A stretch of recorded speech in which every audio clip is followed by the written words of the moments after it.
1 in 8 adults and 1 in 6 children do suffer from food insecurity.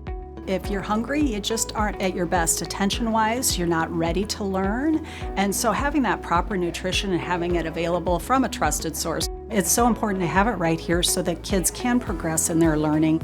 No child should ever have to learn hungry. We're going to make sure that every single child in our 9 states doesn't have to sit in school and wonder where their next meal is going to come from. We know that this food pantry is going to reach more than just our Olmsted families. It reaches out to the community, it reaches out to the district to truly reach all. We had 6 school pantries when I started 9 years ago, and it was a pilot program.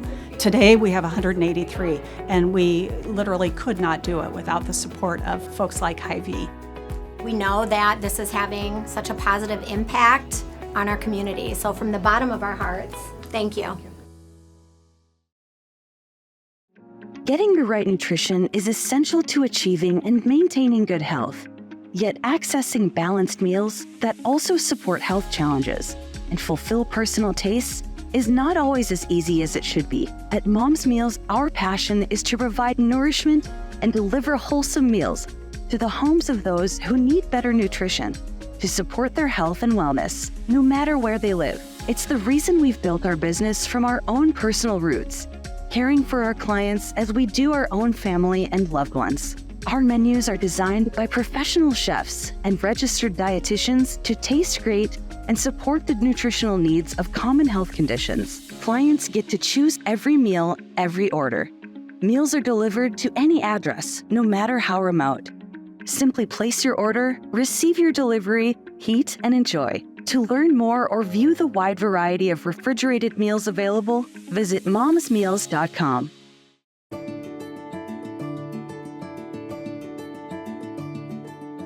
Hi, I'm Lisa Rossi. I'm with the Business Record.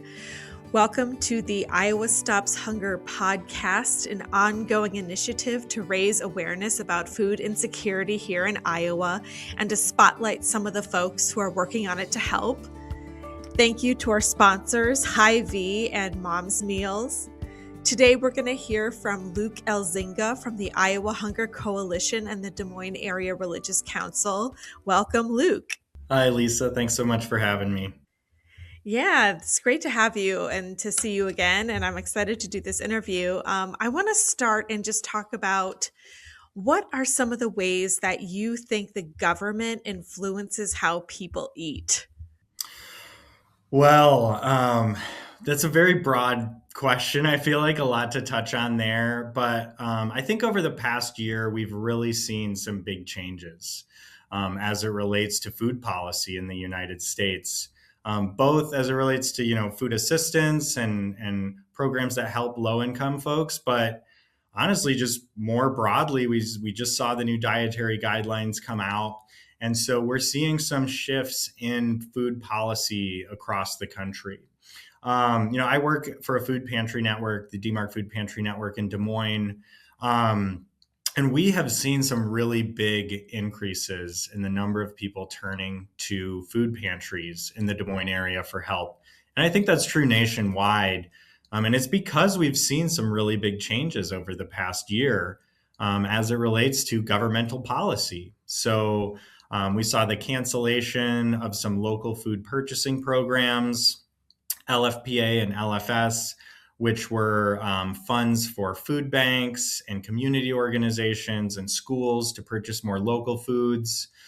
We saw $500 million in funding for the Emergency Food Assistance Program, or TFAP, get canceled by the USDA secretary. We saw the shutdown in November, which for the first time saw a delay in SNAP benefits going out. That saw a huge impact on food pantries and the people we assist. The cancellation of USDA's Household Food Security Report, which is really the gold standard we have for hunger data in the United States.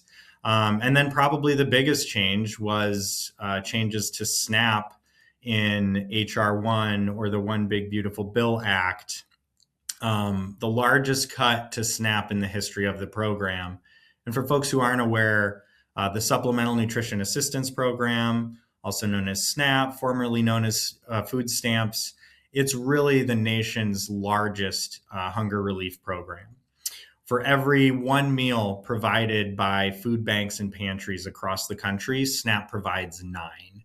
And, if we're just looking here in Polk County, SNAP's providing about $9 million worth of benefits to folks every month, which is, bigger than DMARC's annual operating budget. So that was a big hit to food pantries in November when, families were scrambling to figure out how they were going to feed themselves when SNAP benefits did not go out.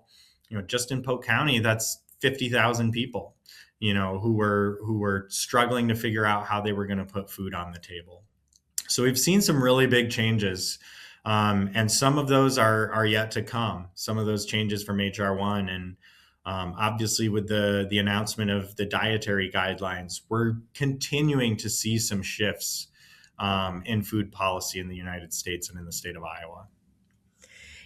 With all of that cascade of changes that you just overviewed, how is that affecting food banks and food pantries like DMARC? I remember going to a press conference and hearing about the efforts to make up for SNAP benefits when they were interrupted. How are things going now? We are busier than ever, other than maybe November. Maybe that's the busiest we've ever been.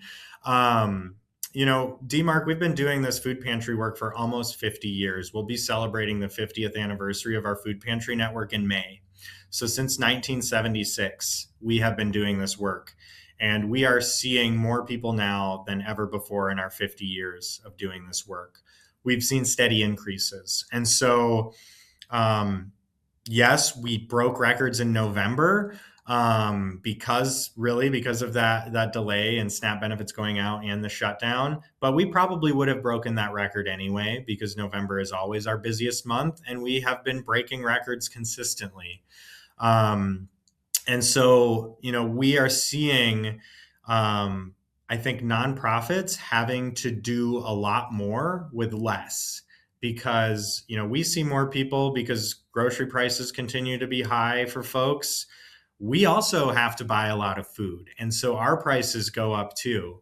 And that means we have to rely on members of our community, civic groups, corporations to help make up that gap.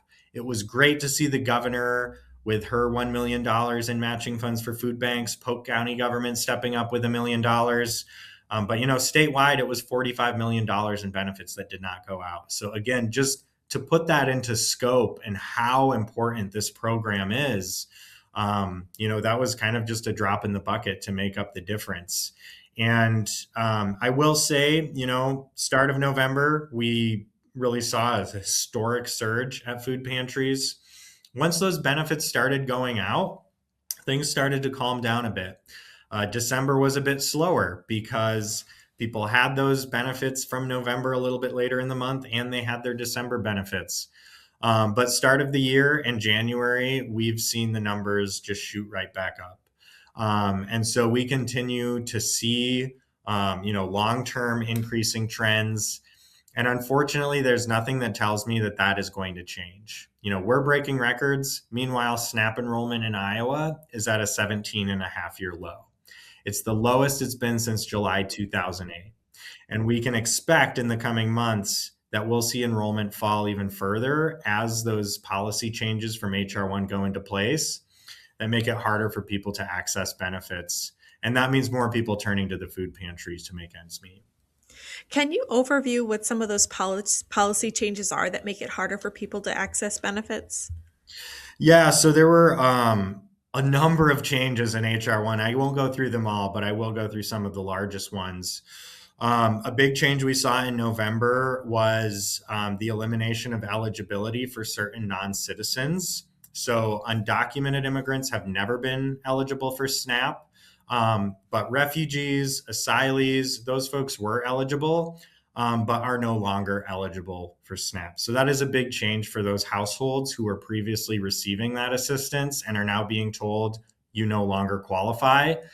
Some of those households can be larger, and the types of foods that they could get at a pantry might not be the types of foods that they really need based on their own cultural preferences. And so SNAP is just so much of a better solution for them to be able to buy those groceries. Unfortunately, we saw that change. So refugees and asylees are no longer eligible. Another big change is to the work requirements. SNAP already had work requirements for adults ages 18 to 54. HR1 expanded those work requirements to adults 55 to 64, parents and caretakers of children 14 and up, and then it removed some exemptions for veterans, unhoused people, and young adults aging out of foster care.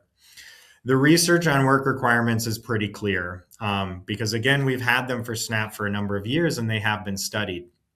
And what we find is that these work requirements really don't lead people to increased employment or earnings.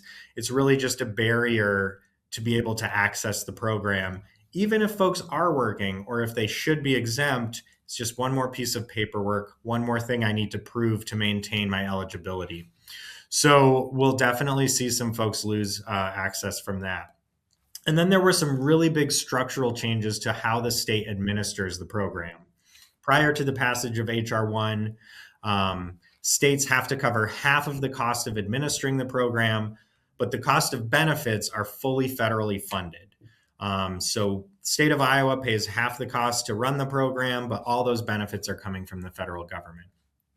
HR1 changed it so instead of covering half the costs of administering the program, we now need to cover 75% of the costs, meaning the state needs to come up with an additional 25%. And for the state of Iowa, that looks like somewhere between $13 and $15 million that we will need to make up in our state budget every year just to run the program. So thankfully, going into this session, it looks like this is already included in the governor's budget, making up that difference. But then the more concerning piece has to do with the benefit cost share. So right now, benefits are fully federally funded. Starting next year, states could be on the hook for the cost of some of those benefits, and it's all tied to the payment error rate. And so if states have a payment error rate above 6%, they could be on the hook for multi-million-dollar penalties. For Iowa, it would be $26 million. Right now, we are just below 6%. And so even having a fraction of a percentage point change makes the difference between the state owing nothing and owing $26 million. And so that is a big thing that we're focusing attention on, is making sure that Iowa HHS has the resources it needs to have strong payment accuracy. And frankly, we're doing a lot better than most states. We are under 6% right now, and we're only a few states can say that. So there's a lot of states that are asking us, what are we doing and how we can do it better and how they can do it better. But I will note, our computer eligibility system for SNAP in Iowa is older than I am. We're still working off a program that, is black screen, green text. Don't use a mouse, you're just tabbing through it. I'm frankly amazed that our payment error rate is as low as it is already. But clearly our state needs some additional investment for IT upgrades. So that's something we're working on too, is making sure, again, HHS has a modernized system and has the resources it needs to keep payment accuracy high. So that was probably more in the weeds than you were hoping to get, but there's a lot. There's like 5 other pieces I didn't even mention that were part of that bill as well. Well, I was wondering if the new restrictions on what people can buy under SNAP is reducing accessibility as well, do you think? Yeah, I think so. And those new guidelines, this is separate from HR1. This is really something that the governor requested a waiver from USDA.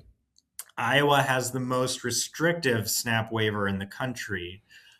We've aligned ours with the sales tax guidelines for food.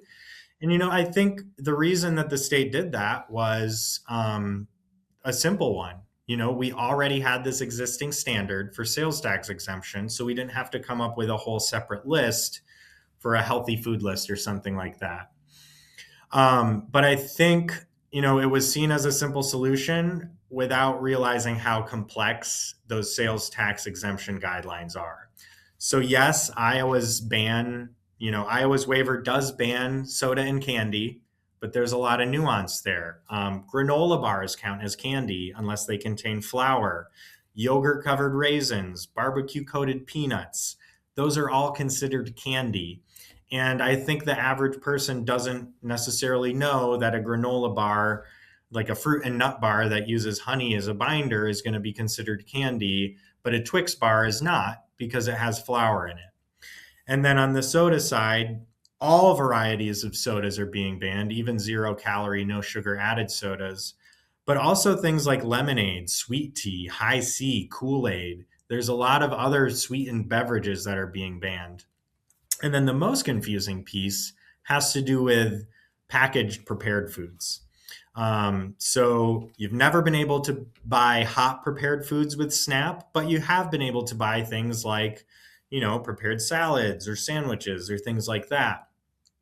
Because Iowa has aligned its waiver with our taxable food list, there are certain cold prepared foods, a lot of which I consider healthy, that are now banned under under Iowa's SNAP restriction waiver. So for instance, if a retailer cuts up some fruit, puts it in a cup, and sells it with a fork attached, that is now banned from SNAP because it's considered food prepared for consumption.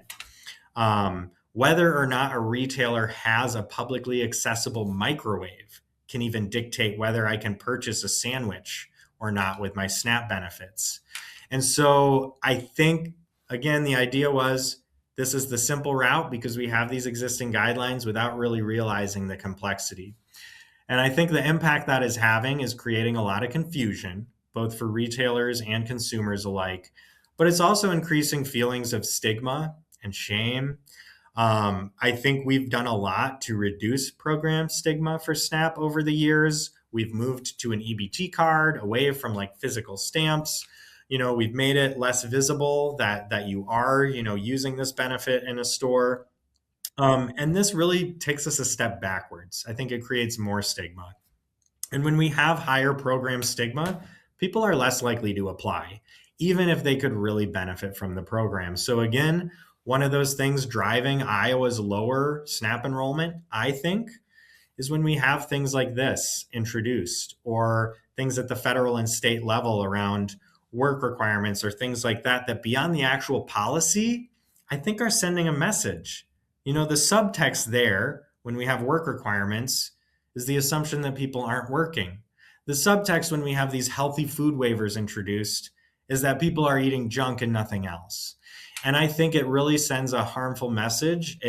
It's harmful rhetoric that people can internalize and can literally be the difference of whether they would apply for the program or not, especially in small rural parts of the state.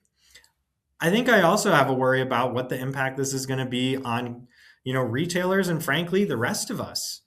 There was a national grocers report that just was put out that found that this is going to cost grocers and other retailers $1.6 billion in the first year to implement. And that report laid it very clear that retailers were going to pass those costs on to consumers. So these restrictions are actually increasing food prices for everyone. And we know that the number one reason why people on SNAP don't eat healthier is because of the high cost of healthy food. So we really believe the solution here is not banning products, but it's making healthy food more accessible by things like Double Up Food Bucks, which is a nutrition incentive program where if people are using their SNAP benefits to buy fresh fruits and vegetables, they can get more benefits that can be only spent on fresh fruits and vegetables. So I think this is causing confusion, creating stigma. And, we're hearing from folks who, are feeling that firsthand, like the confusion of why can I buy this sandwich at one store and not the other? Or what can I even purchase with my benefits? To also just the feeling of why doesn't the government trust me to be able to feed myself? And what message does that send to people about their own self-worth and autonomy?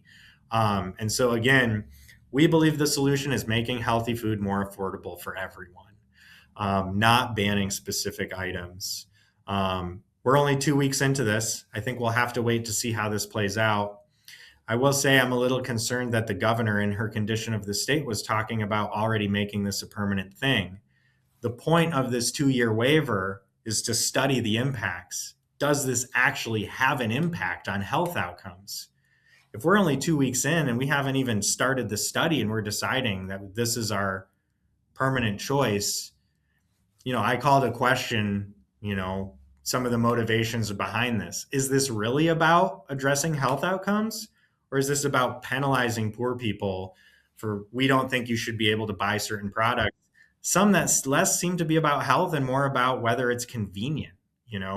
If a salad is sold with a fork, it's banned. If the fork and dressing are not included, it's okay. To me, that doesn't make sense. We are able to bring you great conversations like this because of support of our sponsors. We've got more from Luke Elzinga coming after the break, but let's take a moment to learn how Mom's Meals is impacting food insecurity in Iowa. This week's Hunger Insight is presented by Mom's Meals.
Luke, from your perspective, what are the government's most effective tools for fighting hunger and promoting nutrition? Great question. I think without a doubt, SNAP is the best tool we have in the fight against hunger and food insecurity. I think we've seen, through things like the Healthy Kids Iowa program, yes, it fed more kids during the summer. People were very appreciative of that extra food. But we know that it had some logistical challenges of just being able to provide a diverse, array of foods through a food bank and pantry is not as feasible as it is through a grocery store. And so providing people with direct benefits to buy the food that they need, where they need it, when they need it, is just the best way of operating, we think. So having a strong SNAP program is very important. We're incredibly thankful to the governor for her decision to opt in to Summer EBT this year. And I know that has direct ties to these food restrictions as well. So while we oppose the restrictions, we're overjoyed, that the governor is choosing to move forward with Summer EBT in the state of Iowa. That's going to feed about 250,000 kids during the summer. And so programs like SNAP, school meals, Summer EBT, WIC are all incredibly important, as is supporting food banks and food pantries through things like the Emergency Food Assistance Program and TFAP. But I also think, food pantries are a Band-Aid solution. So is SNAP. The solution to ending hunger in Iowa is not getting everyone signed up on SNAP. That does not look like ending hunger. That's certainly a short-term thing we want. We want that in place for folks if they're down on their luck, if they don't make enough money at their job to be able to afford groceries, things like that. I think SNAP and food pantries are necessary. But the long-term goal isn't just continued growth at food pantries and in our SNAP enrollment. The long-term goal is to put ourselves out of business. And so what we really need to be getting at is policies that, increase affordability for things like housing and childcare and healthcare, get wages rising for folks so they can have sustainable living wages. And then for folks, on disability or Social Security, making sure that they have adequate benefits. Because we have a huge number of people, seniors, people on disability, they're not able to work. They have a fixed income that they have to deal with every month, and those costs are rising and they're outpacing the growth of their benefits. So making sure that we have adequate benefits in place for people who aren't able to work too is a really important piece of this. And I frankly forgot your initial question because I was just going off on my soapbox. So You're doing great. I just stepping back and looking at things historically, has there been an era or a time in our history where we've done a good job at this, at fighting food insecurity and these other issues you've identified? Not in my lifetime, I guess is how I would answer that. DMARC, our food pantry network was founded in the late 70s, really during like the gas crisis. And there was a number of economic things going on in the state. And frankly, we've only grown since then. I think hunger has always existed in the United States, not necessarily at the level it is right now. We've certainly seen great strides in the reduction of extreme poverty, though. I mean, compared to where we were 100 years ago, it's night and day. But where I think we are seeing some differences in is really the middle class.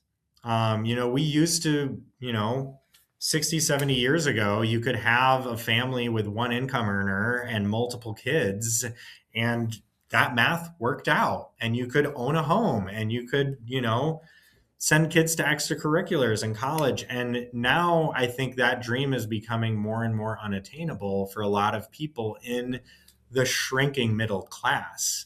So I think we have seen strides in America as it's been reducing extreme poverty, but we're seeing more people fall into that category of like, I'm not making ends meet.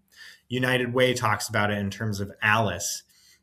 Asset limited, income constrained, employed, I think is what the acronym stands for. And my friends at United Way will correct me if I'm wrong there.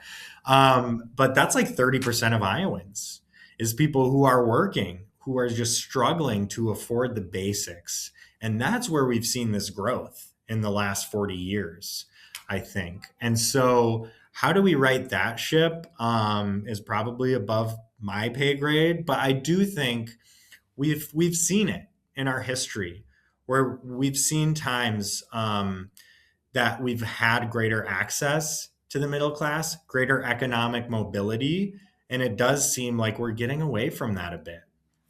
And so, how do we get back on the right track?